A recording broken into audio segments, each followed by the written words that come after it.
Being exposed to totalitarian countries is not worth the risk. Our only focus is to maximize our clients' risk-reward. TOBAM's approach to sustainability is not about setting up what is good or what is evil. Our job is to determine what works and what doesn't work in the long term. Investing in authoritarian regimes, directly or indirectly, simply doesn't work in the long term. Plenty of academic papers shows a huge price of autocracy. The paper of Acemoglu, for instance, in 2019 studies 122 cases of democratization and 71 reversions from democracy to dictatorships. The result shows that democratization increases GDP per capita by about 20% in the long run. Investing in tyrannies results into reversed J-curves. If you invest in Germany in the 1930s, you will make plenty of money, until, in the end, you lose everything, including your soul. There is a common mistake. If someone asks you, how exposed is my portfolio to a variation of price of oil? It is incorrect to answer, there is no barrel of oil in your portfolio. You should never look at the weights in a portfolio. Whenever you look at a portfolio, never forget to wear your correlation glasses. You need to compute the beta to the price of oil. Same for tyranny.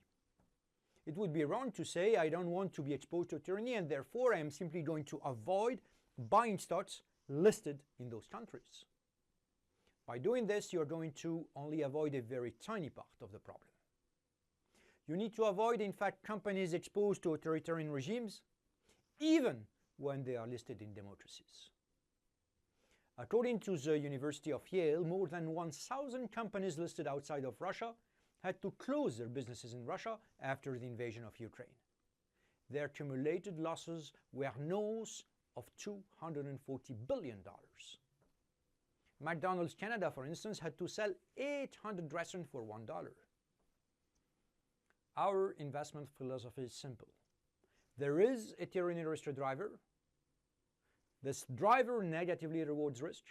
Most of the exposure to the tyranny risk driver is indirect, and the tyranny risk driver is independent from the other risk drivers.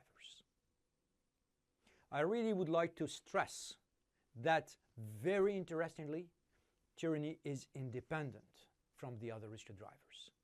Your portfolio will not exhibit any other material bias, value, growth, small or big caps, sector, beta. The strategy's excess return isn't explained by any other usual factor. When investing in the strategy, you don't renounce any rewarded risk driver. The only specificity of tyranny is tyranny itself. Whatever risk you're looking for in a totalitarian country, you can find it elsewhere, in a democratic country. Our new strategy, LBRTY, is long-only, unleveraged, fully invested. It minimizes the exposure to autocracies under attracting their constraints.